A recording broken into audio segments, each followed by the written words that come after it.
తండ్రి, కృపా కనికరగల దేవా, మీకు వందనాలు తండ్రి. ఈరోజు మీ పాసములకు మేము వచ్చింటున్నాం. ఆరాధించి కనపరచాలని మీ ఉద్దేశ సంకల్పాలు బట్టి కూడా మీకు కృతజ్ఞతలు చెల్లిస్తున్నాం. పరలోకంలోనే కాదు, భూమి పైన సర్వ సృష్టి పైన మీకు ఆరాధన జరగాలి, మిమ్మల్ని స్తుతించాలి, కనపరచాలి. ఎందుకంటే సృష్టికర్త మీరే కాబట్టి ఆ ఆరాధన మీకే చెల్లుడు ప్రభు. అందరూ పట్టిస్తుంటా మీ రక్తం చేరుకునబడిన మేము భూలోకంలో కొంతకాలం మీ నామాన్ని మహిమపరిచి గణపరిచే వారంగా మమ్మల్ని చేస్తున్నందుకు స్తోత్రాలు. ఇంకనూ గణపరచుడు కనపడించండి. కృతజ్ఞతాస్తుతులను చెల్లిస్తూ అంటే ఈరోజు దైవ శరీరం ఉంది, రావాలి. మరి ఆశ కలిగిన వారిని మీరు తండ్రి లేవనెత్తవలసిన ఆలోచిస్తూ త్వరపెట్టి తీసుకురావాల్సిన ఆలోచిస్తున్నాం. కనికరించండి.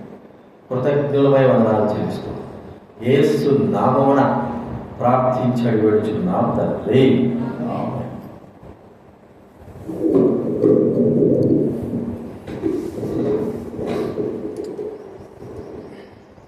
దేవుని వాక్యంలో నుండి ఆరాధనలో ప్రవేశించడానికి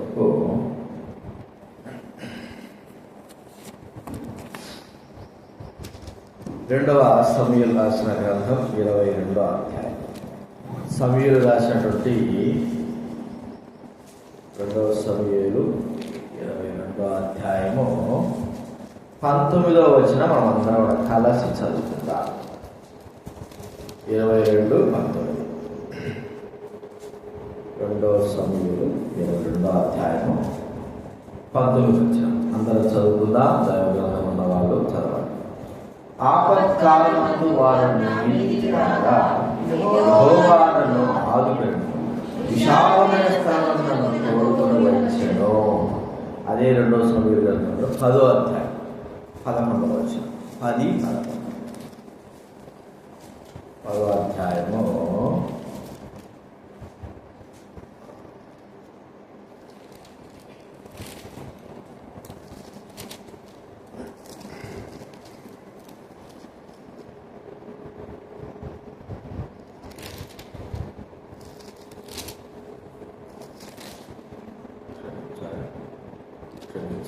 21వ అధ్యాయము 17వ వచనం. 21వ అధ్యాయము 16-17 వచనం చదువుకుందాం. 2వ సమూయేలు 21వ అధ్యాయం 16-17 వచనం. అప్పుడు రెఫాయిల సంతతి వారు ఇష్బీ బెనోబా అనోహరుడు అతను ధరించిన ఖడ్గం అతని వాని ఈట 300 తురముల ఎత్తు ఎత్తరగండి. నేను దావీదును చంపానని అతను చెప్పి ఉండేది.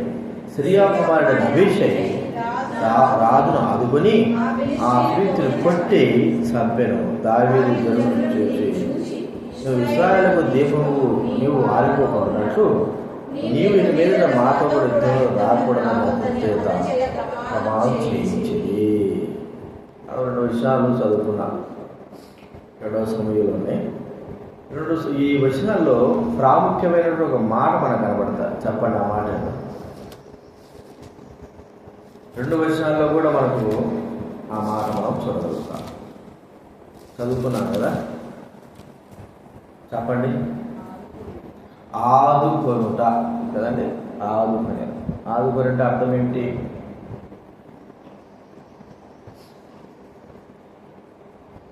ఆదుకొను అనేట అర్థం చెప్పండి. సహాయము కదా, పర్యాపదంగా సహాయం. ఏ సందర్భాల్లో ఆదుకొనెను అనేటువంటి మాట మనం ఉపయోగించుకుంటాం? ఏ సందర్భాల్లో ఆదుకున్నాడు? ఒక వ్యక్తి కష్టాలు ఉన్నాడు. ఇప్పుడు హాస్పిటల్ ఉన్నాడు, నాకు ఖాళీ హాస్పిటల్ తీసుకుపోయాడు. ఉండేదే 15,000 బ్యాంకులో. ఆడ ఆయన నేను చేస్తాలే, తక్కువలో చేసేస్తా అన్నాడు. ఇష్టనే పోగానే ముందుగా డబ్బు కట్టిస్తారు కదా. మా దగ్గర ఏం లేదు, 15,000 ఉంది. వెంటనే ఒక దైవ సేవకుడు అరుండి ఆయన మరి ఇప్పుడు 10,000 కట్టాలి అన్నాగానే నేనేమో పడగలో ఉన్నాను, మరి నా భార్య కూడా పక్కన ఉంది. కానీ వెంటనే 10,000 తాను కట్టి నన్ను ఏం చేశాడు, ఆదుకున్నాడు. ఇంకొక వ్యక్తి కొంతమంది 5,000 కట్టి ఆదుకున్నారు. అంటే కష్టాలలో, బాధలలో, శ్రమలలో, మనం ఇరుకు ఇబ్బందుల్లో ఉన్నప్పుడు ఏ వ్యక్తి అయినా సరే మనకు ఆ సందర్భంలో వెంటనే మనకు సహాయం చేసిన దాన్ని బట్టే ఆదుకోవాలన్నమాట. కాబట్టి ఈ ఒక్క సందర్భమే కాదు, కానీ చాలా విషయాలు మమ్మల్ని ఆదుకున్నాడండి. మా శ్రమలలో, మా బాధల్లో మాకు తోడుగా ఉండి మాకు సహాయం చేశాడు.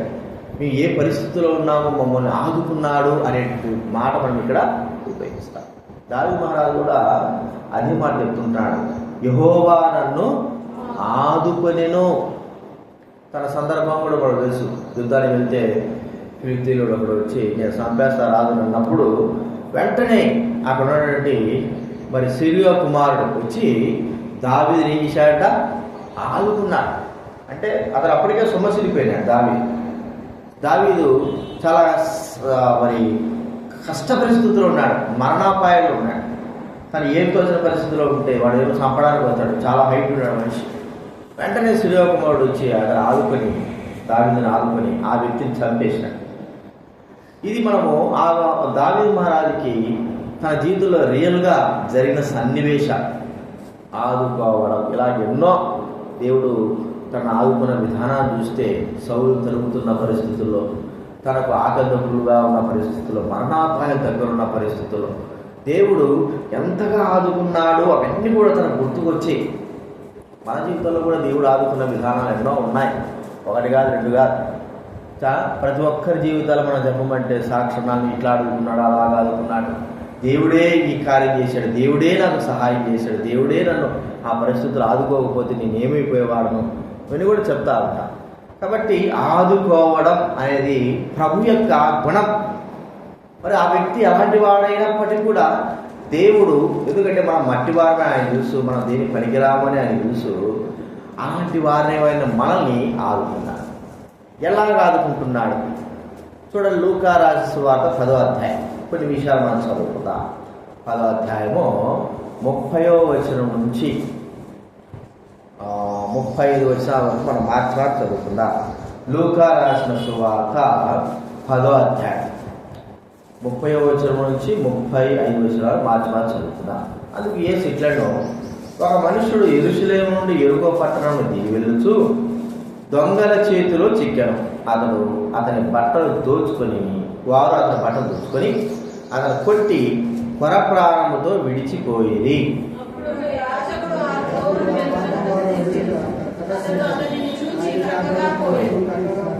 అలాగునని లేవీయుడు కూడా ఆ చోటుకు వచ్చి చూచి ప్రక్కగా పోయాను.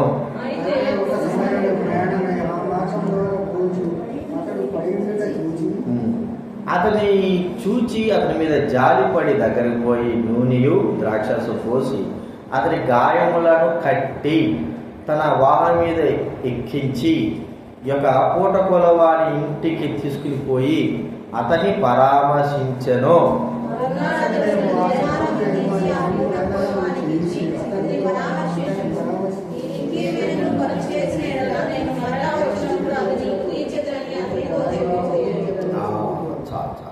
ఇక్కడ మనకు ప్రభు అయిన దేవుడు యేసుక్రీస్తు వారు చెప్పిన ఉపమా, నీ పొరుగువాడెవడు అన్నప్పుడు ఆయన ఇక్కడ ఒక ఉపమా చెప్తున్నాడు. ఒక వ్యక్తి యెరూషలేము నుండి యెరికోకు వెళ్తా ఉన్నాడు. మరి దొంగలు అప్పుడున్న పరిస్థితులు బట్టి దొంగలు ఉన్నారు. ఆ దొంగలు ఏం చేశారు, అతన్ని తన దగ్గర ఏమైనా ఉంటుందేమని కొట్టారు. ఎలాగ కొట్టారంటే పరప్రాణంతో ఉండేటట్లుగా కొట్టారు. కొట్టి తన దగ్గర ఏం లేదు, పొగాలు ఉండొచ్చు, అంత దోచుకున్నారు, బట్టలతో సహా అన్నీ దోచేసుకున్నారు, పరప్రాణంతో కొట్టేశారు. ఆ సందర్భంలో ఆ వ్యక్తి తాను ఎదురు చూస్తూ ఉంటున్నాడు. మనకు బాగా తెలుసు, ఎవరైనా కష్టం వచ్చినాకో లేకపోతే ఉన్న పరిస్థితుల్లో ఎవరైనా వస్తారా, ఎవరైనా సహాయం చేస్తారా కదా. సహాయం కొరకు అడవుల్లో కానీ లేకపోతే సముద్ర ఏదైనా దీవుల్లో తప్పిపోతే, ఎక్కడైనా తప్పిపోతే, రోడ్లలో కానీ ఎట్లయినా మనకు ప్రమాదం సమర్పించినప్పుడు ఎవరైనా వస్తారా, ఎవరైనా సహాయం చేస్తారా, ఎవరైనా ఉంటారా అని ఎదురు చూస్తూ ఉంటా. అలాగా ఈ వ్యక్తి కూడా ఎదురు చూస్తున్నాడు, కొర ప్రాణంతో ఎదురు చూస్తున్నాడు. ఎలాంటి పరిస్థితులు ఎదురు చూస్తున్నాడు అంటే కొర ప్రాణం, ఇక ప్రాణం పోతుంది. అలాంటి పరిస్థితి ఎట్లుందంటే తనకు భారముగా ఉంది, భారము అయినటువంటి స్థితి కలిగిన వాడుగా పడిపోయి ఉన్నాడు, లేయలేని వాడుగా ఉంటున్నాడు. లేచి తన ప్రాణాలు కూడా కాపాడుకోలేనంత స్థితిలో వాళ్ళు కొట్టేశారు. ఆడ పడిపోయి ఉంటే ఆ పడిపోయిన వ్యక్తి ఎదురు చూపులు ఉన్నాయి. ఎవరంటే ఎవరైనా నన్ను కాపాడతారా, ఎవరైనా నాకు సహాయం చేస్తారా? ప్రియమైన వాళ్ళు ఆ సందర్భంలో మరి ఇద్దరు వచ్చారు, లేవీయుడు యాదవుడు వచ్చారు, చూసినారు, వెళ్ళిపోయినారు. అయితే ఇంకొక వ్యక్తి కూడా వచ్చాడు, సమరుడు అనే వ్యక్తి వచ్చాడు. ఆ వ్యక్తి చూశాడు, జాలి పడ్డాడు కదా, జాలిపడి దగ్గర పోయినాడు, నూనె రాశాడు, ద్రాక్షాసం ఇచ్చాడు, కట్టు కట్టాడు, ఇవన్నీ చేశాడు. ఇక్కడ మొట్టమొదటి మనం చూస్తూ ఉంటే ఆ వ్యక్తి ఎలాంటి యొక్క స్థితిలో ఉన్నాడు, పడిపోయే స్థితి అంటే భారముతో కదా, దెబ్బల యొక్క భారముతో, బరువుతో, శరీరం అంతా కూడా లేవలేని పరిస్థితిలో తాను మరి అంతగా వారు మరి కొట్టడం జరిగింది. తాను లేచి కూడా వెళ్ళలేని పరిస్థితి, నిలబడలేని పరిస్థితిలో తాను అక్కడ ఉంటున్నాడు. తన చూపులు మాత్రము ఎదురు చూస్తున్నాయి, ఎవరైనా తనను ఆదుకుంటారా అని ఎదురు చూస్తున్నాడు. వాళ్ళరా అనుకోని రీతిలో వచ్చారు, ఒక వ్యక్తి ఇచ్చాడు, కానీ ఇతను ఆదుకోగలడేమో అని అనుకున్నాడు. అతను చూసి వెళ్ళిపోయాడు. మరో వ్యక్తి చూసినాడు, ఇతనైనా సాయం చేస్తాడు, ఆదుకుంటాడా అంటే అతను ఆదుకోలేదు. మూడో వాడు వచ్చాడు, తనలో కాల నిరాశ ఎదురైండొచ్చు. ఇద్దరు పోయినారు, వీడు నన్నేమో ఆదుకుంటాడేమో, లేకపోతే ఏం ఆదుకుంటాడు, ఇద్దరు పోయినారు. కానీ ఈ వ్యక్తి నన్ను చూస్తూ ఉంటే ఇతను కూడా వెళ్ళిపోవచ్చేమో అని ఆలోచించాడేమో. కానీ ప్రభువైన దేవుడు చెప్పిన మాట, సమరయుడు వెళ్ళాడు, తనకు తన మీద జాలిపడ్డాడు. చూడండి మన పరిస్థితి ఎలా ఉంటుంది. మన పరిస్థితి కూడా పాపముల చేత, అపరాధముల చేత బరువుతో ఉంటున్నాం. మనం చాలామంది మనకు ఇప్పుడు అనిపించదు, ఇప్పుడు అనిపించలేదు, కానీ కొంతమంది వారి జీవితంలో బరువుగా మోసేవారుగా ఉంటారు. బరువు దాని పాప భారము మోయుట. చూడండి లేవీకాండం 22వ అధ్యాయం 9వ వచనం. లేవీకాండం 22వ అధ్యాయము 9వ వచనం చదవండి ఎవరైనా. కాబట్టి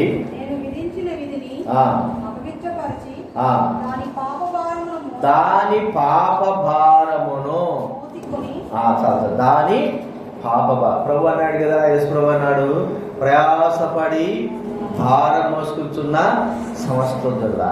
ఆ భారం ఇది కంటికి కనబడే భారంగా కదా, శరీరం అంతా కొట్టబడిన తర్వాత ఎట్లుంటుంది శరీరం అంటే బరువుగా, భారముగా, అసలు మనిషి తనతో తాను నిలబడలేని పరిస్థితిలో ఉంటుంది. ఆ బరువైన స్థితి, అంతగా పట్టబడిన వాడుగా ఉంటున్నాడు. ఇంకా మన పరిస్థితి మనం ఆలోచిస్తే పాపం బట్టి చాలామంది పైకి బాగానే ఉంటారు, కానీ ఆ పాప భారం అనేది మానవుడు మోస్తూ ఉంటాడు. ఎలాంటి పాప భారం అంటే తన పాప భారమే, ఇతరుల పాప భారం కాదు, తన పాప భారమే. మన మన మన బరువే మనం భరించుకోలేకపోతున్నాం, కానీ ఇతరుల బరువు భరించగలమా? మన బరువే మనకి ఎంత భారమైందంటే మనము మోయలేనంత భారము కలిగిందిగా ఉంటా ఉంది. అందుకే చూడండి, కీర్తన గ్రంథం 38వ అధ్యాయం, కీర్తనలు గ్రంథం 38వ అధ్యాయం చూడండి, 4 వచ్చిన చదవడం 3-4 నీ కోపాగ్ని నా శరీరమును విడిచిపోయాను, లేదు నా దోషములు పొర్లిపోయినవి, నేను మోయలేని బరువు వలె. ఎంతంటే మోయలేని బరువు, పాపభారం. అందుకే జాన్ బన్యన్ గారు రాసినటువంటి యాత్రికుల ప్రయాణంలో విశ్వాసం మొదటిగా తన పాప భారాన్ని వీపు పైన మోసుకుంటూ వస్తున్నాడు. అది ప్రతి ఒక్కరికి, ఎవరైతే ఏ మానవుడైతే ఈ లోకంలో ఉన్నాడో ఆ వ్యక్తికే ఆ పాప భారం తెలుసు. అది భారం. ఆ పాప భారం ఉంది అని ఎప్పుడైతే తను తెలుసుకుంటాడో అప్పటి నుంచి ఆ బరువు అనేది ఏంటంటే ఎక్కువగా అది దొర్లింపబడేంత వరకు. చూడండి, ఈ కొట్టబడిన వ్యక్తి బరువుతో ఉన్నాడు, భారంతో ఉన్నాడు, కష్టంతో ఉన్నాడు. తాను లేచి కూడా నిలబడినటువంటి ఆ దెబ్బల యొక్క బరువు లేదా ఆ బరువు తనను మరి కృంగదీసి నిలబడలేనిదిగా స్థిస్తాం. మన పాప భారం కూడా అంతే. నిలబడలేని పరిస్థితుల్లో మనం ఉన్నాం. ఆ పాప భారం మోయలేని పరిస్థితిలో ఉన్నాం. అయితే ప్రభువైన దేవుడు యేసుక్రీస్తు వారు మనకు చేసిన కార్యం ఏమిటి? ఇక్కడ సమరయుడైన వ్యక్తి ఆ వ్యక్తిని లేపి నిలబెట్టి ఎక్కడ తీసుకున్నాడు? ఆ గాడి పైన నిలబడలేని పరిస్థితిలో ఉన్నాడు. అయితే సమరయుడు లేపి నిలబెట్టాడు. ఆ వ్యక్తి అంతగా లేగలుగుతున్నాడా? లేలేడు. మన పాప భారం ప్రభువైన యేసుక్రీస్తు వారు మోసాడు. చూడండి, బైబిల్ గ్రంథంలో చక్కని మాట మనకు తెలిసిన విషయాలే. 1 పేతురు రాసిన పత్రిక 2వ అధ్యాయం 24వ వచనం చదవండి ఎవరైనా. చనిపోయి నీతి విషయమై జీవించినట్లు ఆయన తానే తన శరీరమందు ఏం చేశాడండి? మన పాపాలను మ్రాను మీద మోసుకొనేడు. మ్రాను మీద మోసినాడు. ఆ మ్రానే సిలువ. మనము మరి లేని పరిస్థితుల్లో ఉన్నప్పుడు ఆ పాప భారం అది తీసుకుని వెళ్ళి ఆయన మరి మనకు తెలియకోకుండానే ఆ సిలువ పైన పెట్టుకొని భరించాడు. ఒక పాప భారమా? మన పాప భారమే మనం మరవకపోతే యేసుక్రీస్తు వారు సర్వలోక ప్రజలందరి యొక్క పాప భారాన్ని తన పైన వేసుకొని ఆయన సిలువ పైన మరణించాడు. కాబట్టి మొట్టమొదటి చూస్తూ ఉంటే ఇది మరి ఆదుకున్నాడు. లేయలేని పాప భారముతో లేయలేని మన జీవితాలకి ఆయన పాప భారమంతా తీసుకొని తన పైన వేసుకొని, తన భుజాల పైన వేసుకొని, సిలువ పైన వేసుకొని మనల్ని లేవనెత్తినాడు. కాబట్టి ప్రభువును స్తుతించాలి. ఈ యొక్క దొంగ చేత పట్టబడిన వాడు లేవలేని పరిస్థితుల్లో ఉన్నట్లుగా సమరయుడు ఎలాగైతే లేపాడో మనం కూడా ప్రభువైన యేసుక్రీస్తు వారు పాప భారము తొలగించి మనల్ని లేపాడు. మన పాప భారం ఏం చేశాడు? తన సిలువ పైన మోసుకున్నాడు. ఒకరు మనం ఆలోచిస్తే పడిపోయాడు అనుకో, వాడిని లేపాలంటే చాలా కష్టం. 2-3 లేపాలి. లేపినంత వరకే కాదు, నిలబడలేదంటే ఏం చేయాలి? మనం చెప్పాలి. నిలబడి ఏం చేయాలా? మనం వాడి శాఖలో వాడి చేయి మన భుజాల మీద చేసుకోవాలా, మన చేతులు పట్టుకోవాలా. వాడి బరువును కూడా సగానికి సగం మనం ఏం చేయాలా? మొయ్యాల్సిందే. లేకపోతే వాడు నిలబడతాడా? కింద పడిపోతాడు. వాడి బరువు మోస్తూ వాడిని తేలిక చేస్తూనే నడిపిస్తేనే కానీ మనము వాడిని నడిపించలేము. అలాగా మన బరువును ఆయన మోసి మనల్ని ఏం చేశాడు? ఆయన ప్రభువైన యేసుక్రీస్తు వారు తేలిక చేశాడు. కాబట్టి గుర్తించుకుందాం, మొట్టమొదటిగా మన పాప భారమును ఆయన మనం తీసివేసి మనల్ని ఆదుకున్నాడు. ఇది మొట్టమొదటి చూస్తుంటున్నాం. రెండోది చూస్తూ ఉంటే ఏం చేశాడు? గాయములను కట్టాడు కదండి. ఈ పాపము ద్వారా వచ్చేటువంటి శిక్ష మరి మరణం. అయితే పాపానికి వచ్చేది శిక్ష. అది ఎవరైనా సరే ఈ లోకంలో తప్పు చేశామనుకోండి, వాడికి శిక్ష అనేది ఉంటుంది. ఆ శిక్ష లేకుండా ఉండదు. ఎట్లయినా సరే ఆ శిక్షను అనుభవించాల్సిందే. అయితే ఈ వ్యక్తి ఆ దొంగల చేత పట్టబడ్డాడు, శిక్షింపబడ్డాడు, కొట్టారు, గాయపరిచారు, రక్తం కారుతా ఉంది, తన శరీరంలో ఎంతో దెబ్బలు ఉన్నాయి, గాయముల పాలై ఉన్నాడు. ఇప్పుడు గాయముల పాలై ఉన్నాడు. ఆ దెబ్బలకి తాను మరి ఏదైనా సరే మందు వేయాలి. ఇప్పుడు గాయాలను ఇప్పుడు రోడ్లో ప్రమాదం జరిగింది అనుకోండి, వెంటనే ఏదో చీలిపోవడమో రక్తం కావడం జరిగితే మొట్టమొదటి ఏం చేస్తారు? ఫస్ట్ ఎయిడ్ ఏదో అంటారు, దాన్ని ఏమంటారు? First aid. డాక్టర్ గారు ఇవ్వకూడదు. వాళ్ళు చేయాల్సిన పని ఏంటి? వెంటనే దాన్ని గుడ్డతో కట్టి ఆ రక్తం రాకోకుండా ఆపి ఆ వ్యక్తికి కొంత ఉపశమనము చేయాలి కదా. నాకు కాలు విరిగింది, పైకి ఏమైనా కనబడలే, లోపల ఇరిగిపోయింది. ఇప్పుడు నేను ఎట్లున్నానంటే ఇరిగిపోయిన పరిస్థితిలో ఉన్నాను, కాలు కాపుకున్నాను, అంత భయంకర పరిస్థితులు.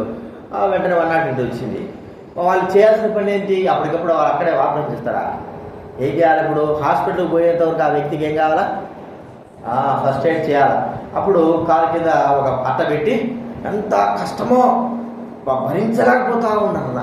అయ్యా నువ్వు ఇట్లే ఉంటే నీ వల్ల కాదు, నువ్వు డాక్టర్ కాడికి పోయేంత వరకు ఏం కావాలా? ఈ యొక్క పద్ధతి అవసరమని నా మోకాల కింద ఒక పెద్ద అట్ట పెట్టి కట్టేశాను. నొప్పి భారం ఆడికి పోయిన తర్వాత వాళ్ళు ఏం చేశారు? అది కూడా ఇప్పేసి ఒక పట్టీ వేసేసాను. అర్థమైందా? వాళ్ళు ఏం చేస్తారు, ఫస్ట్ ఎయిడ్ చేస్తారు, ఆపరేషన్ చేయక మునుపు జరిగేటువంటి క్రియ. ఇప్పుడు ఇక్కడ ఈ వ్యక్తికి పాప భారముల చేత, అంటే ఒక వ్యక్తి కొట్టబడ్డాడు, ఆ వ్యక్తికి ఏం కాదు, నూనె ద్రాక్షారసం పోయాలి, ముందు రక్తం కారిపోతా ఉంది, ఎండలో ఉన్నాడు, రోడ్లో పడిపోయాడు కదా. ఇప్పుడు ఆ వ్యక్తికి ముందు ఫస్ట్ ఎయిడ్ చేయాలి, ఆడికి తీసుకోకూడదు ముందు ఆ వ్యక్తికి ఏం చేయాలో అన్ని చేయాలి. చూడండి, ఆ వ్యక్తికి చేశాడు. ఆ చేసిన తర్వాతనే ఆ వ్యక్తిని ఎత్తి తన యొక్క వాహనం మీద కూర్చోబెట్టుకున్నాడు. మన పరిస్థితి ఎట్లా ఉంది? పాపభారం మన మీద పడేలాగా మనకంతా ఏమైపోయింది, మనకు కూడా దెబ్బలు తగిలాయి, మనకు కూడా పాపం చేత కొట్టబడ్డాం. బైబిల్ గ్రంథం చెప్పే మాట ఏంటి? యెషయా గ్రంథం 1వ అధ్యాయం, మన దేశం మాటలే. యెషయా గ్రంథము 1వ అధ్యాయం 5వ వచనం ఎవరైనా చూడవరైనా, ఇంకను కొట్టబడుదురు, ప్రతివాడు నడినెత్తిని వ్యాధి కలిగి ఉన్నాడు, బలహీనమాయను, అరికాలు మొదలుకొని లేదు, గాయములు, దెబ్బలు, పచ్చి పుండ్లు, కట్టబడలేదు, మెత్తన చేయబడదు. చూడండి, మన పరిస్థితి అక్కడ చెప్తా ఉన్నాడు. స్వస్థత లేదు, ఎక్కడ చూసినా గాయాలే. ఆ వ్యక్తి, కొట్టబడిన వ్యక్తికి గాయాలు లేకుండా ఉంటాయా? కర్రలతో కొట్టింటారు, ఎక్కడ కొట్టారో దొంగలు మొత్తం వాళ్ళు కొట్టేసినారు, గాయాలతో ఉన్నాడు, లేవలేని పరిస్థితుల్లో ఉన్నాడు. కాళ్ళ మీద కొట్టారు, చేతుల మీద కొడితే లేచి నిలబడిపోయేటాడేమో, కాళ్ళ మీద కొట్టింటారు, రక్తాలు కారుతా ఉంటాయి. తనకు ఇక నిస్సాయితలు పడిపోయాడు. ఎవరైనా తనను లేపి నిలబెట్టి అంతకంటే ముందు తన గాయాలకు కట్టుకట్టేవాడు ఎవడైనా ఉన్నాడని ఎదురు చూస్తూ ఉన్నాడు. ఆదుకుంటాడా అంటే ఒక్కరు రా, వచ్చేటో వెళ్ళిపోయాడు. కానీ సమరయుడు మాత్రము తన ఆ గాయాలకు కట్టుకట్టాడని ఉంది. నూనె ద్రాక్షారసం పోసి కట్టు. మన ప్రభువైన యేసుక్రీస్తు వారు ఎవరు? ఆయన సమరుడైన గొప్ప సమరుడు, మంచి సమరుడు. ఏం చేశాడు? మన గాయాలు తాను పొందాడు కదండి. పాపముల ద్వారా వచ్చి శిక్ష యొక్క గాయాలు మనం పొందాలి. అయితే ప్రభువైన యేసుక్రీస్తు వారు ఆయన గాయములను పొందాడు. అందుకే యేసుక్రీస్తు వారు శిలువలో మరణం పొందాడు. ఎలాగా మనకు తెలుసు, మన గాయాల నిమిత్తమై, మన పాపం నిమిత్తం వచ్చే శిక్ష ఆయన మీద పడినప్పుడు ఆయన కొరడాల చేత పట్టబడ్డాడు, శిలువలో బలి అయినాడు. మరి ఆయన గురించి యెషయా గ్రంథం 53వ అధ్యాయంలో ముందుగానే చెప్పబడిన ప్రవచనమైన మాట మనకు చూడండి. 53వ అధ్యాయం 5వ వచనం, యెషయా గ్రంథం 53 చదవడరేనా?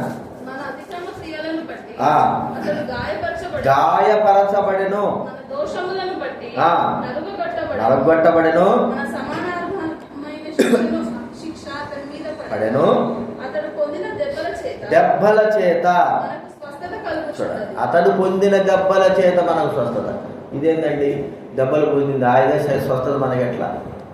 మరి అదే ప్రభువైన యేసుక్రీస్తు వారు మనకు పడవలసిన, పాపమును బట్టి మనకు పడవలసిన శిక్ష యొక్క దెబ్బలు యేసుక్రీస్తు వారు తాను భరించాడు. ఎంత శిక్ష! స్వరూపము లేకుండా కొట్టబడిన వాడుగా, సొగసు లేకుండా కొట్టబడిన వాడుగా, వికారమైన వాడుగా యేసుక్రీస్తు వారు సిలువలో ఎంతగా, అసలు స్వరూపం కూడా గుర్తుపట్టలేనంత రీతిలో దెబ్బలతో తాను కనబడుతున్నాడు. ఇదంతా కూడా యేసుక్రీస్తు వారు మన కొరకై, పాపము కొరకై వచ్చే శిక్ష ఆయన భరించాడు.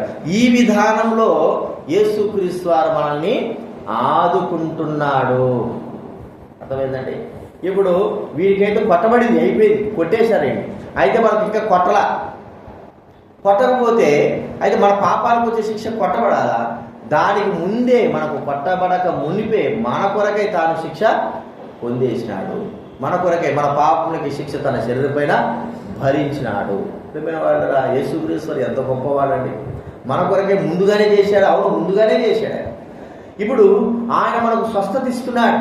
ఆయన పొందిన దెబ్బల చేత మన ఆత్మీయమైన స్వస్థత. బైబిల్ గ్రంథంలో రాయబడింది, హృదయం అన్నిటికంటే మోసకరమైంది, ఘోరమైన వ్యాధి కలిగింది. ఆ వ్యాధి కలిగినటువంటి మోసకరమైనటువంటి చెడిపోయిన హృదయానికి యేసుక్రీస్తు వారు ముందుగానే సిద్ధం చేశాడు. మందు, ద్రాక్షారసము, నూనె అనేది, ఆయన రక్తం అనేది ముందు శుద్ధి చేసి మన కొరకై ఆయన ఈ లోకంలో ముందుగానే సిద్ధం చేశాడు. కాబట్టి ఆత్మీయంగా కొట్టబడిన మన జీవితాలకి, దెబ్బలకి స్వస్థతను యేసుక్రీస్తు వారు చేసి ఆదుకున్నాడు అని మనం చూడాలి కదండి. బాగా వింటున్నారా? ఇక్కడ మీరు వింటున్నారక? నిలబడుతున్నారా? కబాల్ అంటారా ఉండేదే 4 రోజులు నిద్రపోతే ఎట్లా చెప్పండి చల్లగా నిద్ర వస్తుందా? నిద్ర రాదు. నిద్ర వచ్చేది లేచి నిలబడాలి, ఏం రాదు. కాబట్టి గాయములను ఆయన పొందినాడు అని మనం చూస్తా ఉంటాం. రెండోది. మూడోదిగా ఎలాగ యేసుక్రీస్తు మనం ఆదుకున్నాడు, ఆ యొక్క వ్యక్తి ఎలాగా ఆ పరిస్థితులు ఆదరింపబడ్డాడు, పట్టబడిన వ్యక్తి అని మనం చూస్తే మూడోదిగా గాడిదపై ఎక్కి నడవలేడు. అయితే ఆ సమరుడు ఒక గాడిద తీసుకొచ్చాడు. ఒక వ్యక్తి ఎవరైనా ప్రయాణం చేయండి గాడిద మీద ప్రయాణం చేసేవాళ్ళు. ఎప్పుడంటే మన బైకులు ఉన్నాయి కదా, అప్పట్లో గాడిద మీద, ఆ గాడిద కూడా మామూలు గాడిద కాదు, పెద్ద పెద్ద కత్తరగాడిదలా ఉంటాయి, పెద్దటి గుర్రాల్లా ఉంటాయి అవి. వాటి మీద ఎక్కేవాడు. ఒకడే కాబట్టి ఒకటి అవసరం, వాడి అవసరం కాబట్టి వెళ్తూ ఉంటాడు. కానీ ఇప్పుడు ఈ వ్యక్తికి, మరి కొట్టబడిన వ్యక్తికి గాడిద అవసరమైంది. గాడిద మీద ఒక వాహనము అవసరమైంది.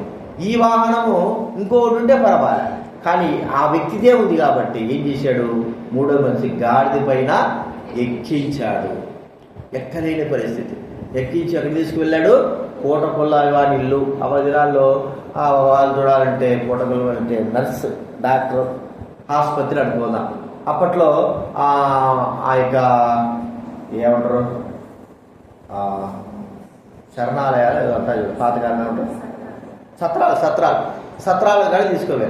సత్రంలో డబ్బు ఇస్తే ఏం చేస్తారంటే వాళ్ళకు రూమ్ ఇస్తారు, ఏదైనా సాయం చేయాలన్నా కొద్దిగా ఆ డబ్బును బట్టి చేస్తారు. ఇప్పుడు ఈ వ్యక్తికి వైద్యం అవసరం, కొంత రెస్ట్ అవసరం. ఏం చేశాడు ఆయన, తన గాడి మీద ఎక్కించి, తన గాడి మీద ఎంత గొప్పవాడండి, ఎలాంటి సాయం చేస్తుంటున్నాడు. ఇంత చేసినట్టు సర్లేరు నాయన ఆడ పక్కన కూర్చో, ఎవడైనా వస్తాడు తీసుకోబోతాడులే, ఇంతవరకు నాకు కూడా చాలా పడిందని కాదు, తనంతకు తానే ఆ గాడి మీద ఎక్కించి తాను నడుచుకుంటా వచ్చాడు. చూస్తా అంటే తన గాడిద పైన ఎక్కించి, అది మనము ఆలోచించాలి.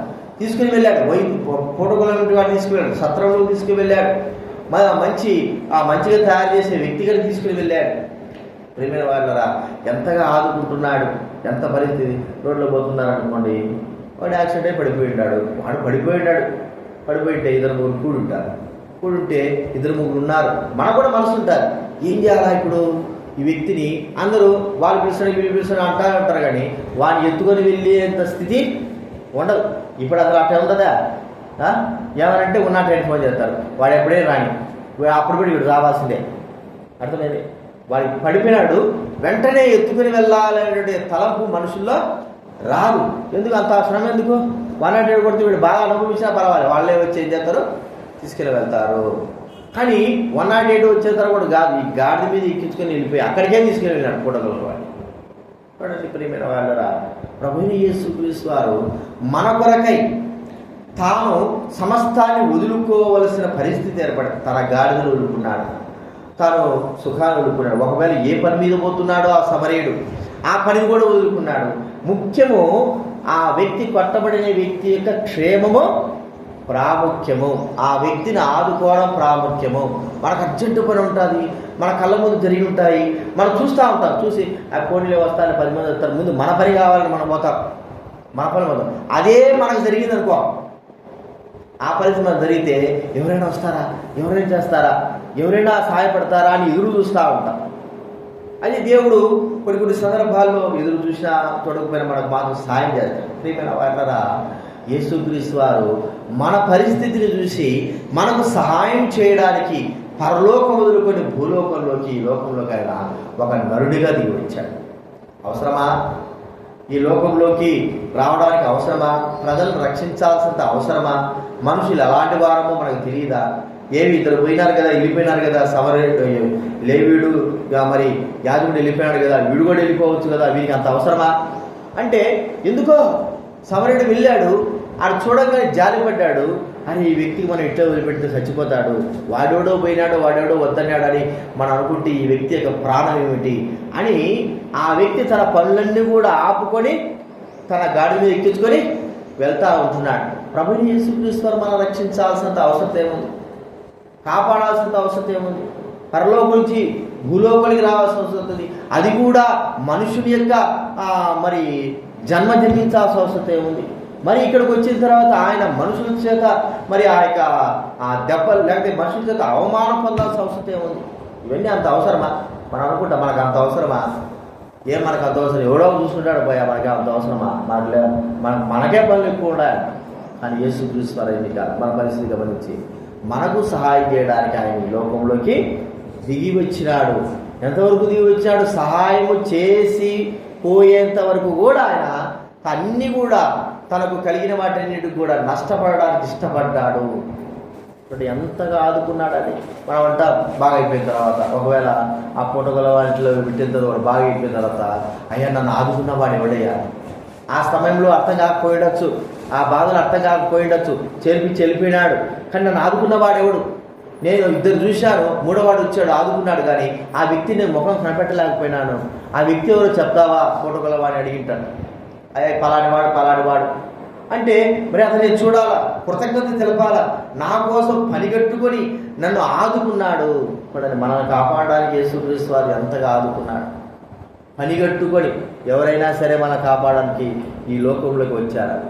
ఏదేదో కథలు లేదా పురాణాలు ఇవన్నీ ఏదో చెప్పుకుంటారు, కానీ లేకపోతే ఏదేదో కథలు చెప్తారు, కానీ కేవలం మనుషుల కొరకు ఈ లోకాల్లోకి నరుడుగా దిగి వచ్చిన వ్యక్తి ఎవరు అంటే యేసుక్రీస్తు వారు తప్ప ఎవరు? అదే పనిగా వచ్చినాడు.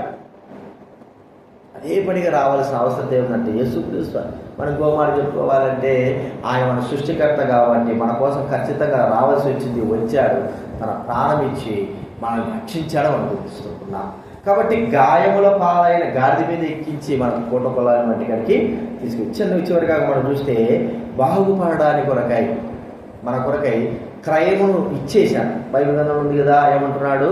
నీవు ఇంకా ఏమైనా ఖర్చు చేస్తే నేను మళ్ళా వస్తా, వచ్చి నీకు చెల్లిస్తా. అంటే మన కొరకై క్రయమును ఏం చేశాడు? ఆయన చెల్లించాడు. ఎలాంటి క్రయం చెల్లించాడు? ఈ వ్యక్తి దగ్గర ఏముంది? మా పెద్ద గోష్పాత తప్ప ఏం లేదు. అంటే ఆ వ్యక్తికి బట్టలన్నీ ఏమి కూడా లేకుండా ఉన్నాయి, ఏం లేదు, నిస్సాయుడుగా ఒక్క పైసా కూడా లేనివాడుగా ఉన్నాడు. కనీసం బట్టలు నమ్ముకుంటే 2 రూపాయలు ఎత్తారనుకుంటే ఆ బట్టలు కూడా దగ్గర లేవు. నిస్సాయ స్థితిలో ఉంటే ఏమంటున్నాడు? చేర్పించడమే కాకుండా డబ్బిచ్చే కాకోకుండా నువ్వు ఇంకా ఎక్కువ ఖర్చు చేయి, ఈ వ్యక్తి కొరకు నువ్వు ఇంకా ఖర్చు చేయి, నేను వచ్చి నీకు ఇస్తా, చేర్పించాడు. చూడండి, ఇది మనం ఆలోచిస్తే పూటకొల్ల వాటిలోకి వెళ్ళి మరి మనం ఆదుకుంటున్నాడు. ఎలాగా? దైవ సన్నిధిలో మనల్ని చేర్చిన వాడిగా చూస్తా ఉంటున్నాం. తన ఇంటిలో, తన సంఘంలో, తన సహవాసంలో మనం బాగుపరచడానికి కొరకై, మనకు క్షేమం గురించడానికి కొరకై తన సంఘం యొక్క సహవాసములో మనల్ని అనుగ్రహించిన వాడుగా ఉంటున్నాడు. చూడండి, ఆ సంఘం యొక్క సహవాసములను చేర్చి మనకు ఇంకా ఏమైనా ఖర్చు చేస్తున్నారా? ఆత్మీయంగా ఈ సంఘంలో మన కొరకే అనేకమైన ఖర్చులు చేపడతా ఉంటాయి కదండి. పెద్ద పెద్ద సంఘాలు చూడండి, ప్రజలు పిల్లల కొరకు ఖర్చులు చేయబడతాయి. అంటే వాళ్ళ బీబీఎస్ కొరకు, వారి కొరకై ఎంతో ఖర్చు చేస్తారు. ఒక స్పెషల్ మీటింగ్ పెట్టుకుంటే ఆత్మీయంగా ఎదగడానికి కొరకై, ఆత్మీయతలో క్షేమం కలిగి ఉండడానికి కొరకై వారి కొరకై ఎంతో ఖర్చు చేస్తారు. రేపు యూత్ క్యాంప్ ఉంది 26వ తేదీ. ఎంత ఖర్చు అవుతుంది చెప్పండి? 30 లక్షలు, 40 లక్షలు, లేకపోతే 50 లక్షలు అవుతుంది. ఇంకా ఎక్కువ అయిపోతుంది. 50 లక్షలు అంటే తమాషానా? ఇంత ఖర్చు అవసరమా? పెట్టుకొని మీరు అక్కడ పెట్టుకోండి అంటే సరిపోతుందా? కాదు. ఆత్మల రక్షణ కొరకై వాళ్ళు ఏం చేస్తున్నారు? ఒక సంఘమేని కాదు, ఎంతో ఖర్చు చేస్తున్నారు. ఆ ఖర్చు వాళ్ళ సంఘము కూడా కాదు, కానీ పక్క నుంచి అయ్యా నేను బియ్యముట్లు ఇస్తానయ్యా, అయ్యా నేను కట్టెలు సమర్పించుకుంటా, నేను ఇస్త్రాలు సమర్పించుకుంటా. కేవలం ఒక ఆత్మ రక్షణ కొరకై, ఆత్మ క్షేమం కొరకై, రక్షణ కొరకై, ఆత్మీయ క్షేమం కొరకై మరి నేను ఈ ఖర్చు, ఈ యొక్క భారం నేను భరిస్తాను కదండి. ఆదుకోవడము అనేది మాట. ఇది భౌతిక సంబంధంగా, ఆత్మీయంగా మన జీవితంలో అలాగా జరుగుతూ ఉంది. ప్రభు మనకు అలాగా చేస్తున్నాడు. కాబట్టి పూటగొల్ల వాడు ఇంటికి తీసుకొచ్చిన ఆ సమరేయుడు అనే వ్యక్తి మనకి ఎంత ఆదుకున్నాడో, మన ఆదుకునే విధానం చూస్తే మనకు ఆ వ్యక్తికి ఎంతగా మనం రుణపడినా ఆ రుణాన్ని తీర్చుకోలేము. రుణము మనకు ఉంటూనే ఉంటుంది, కానీ నేను ఈ రుణం తీర్చుకోగలను, తీర్చుకుంటానని చెప్పడానికి వీల్లేదు. మనము అంతగా ఆయన మన ఆదుకున్నాడు, మనకు సహాయం చేశాడు. ఒక సమరయుని వలె మనకు సహాయము. దానిని బట్టి ప్రభువును మనం ఏం చేయాలి చెప్పండి? స్తుతించి ఆరాధించు. అందుకే దావీదు మహారాజు, నీ కుడి చేతను నన్ను ఆదుకున్నావు, శ్రమల్లో ఉన్నప్పుడు ఆదుకున్నావు, నన్ను కాపాడినావు, సహాయం చేసినావు అనే విషయాలు గుర్తు చేస్తుంటున్నాడు. కాబట్టి మనం పరీక్షించుకుందాం మన జీవితంలో. ప్రభువా, నువ్వు నన్ను ఆదుకునే విధానం గుర్తించుకొని నేను స్తుతిస్తున్నాను, గర్భరుస్తూ. నువ్వే కానీ ఆదుకోకపోతే నన్ను ఆదుకునే నాదుడు ఈ భూలోకంలో ఎవరు కూడా లేడు, ఒక్కరు కూడా లేరు.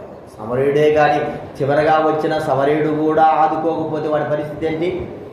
ఎవరు వస్తారు? అది రావడమే ముగ్గురు ఇచ్చినారు, ఆ ముగ్గురులో ఇద్దరు చూసి వెళ్ళిపోయినారు. ఇంక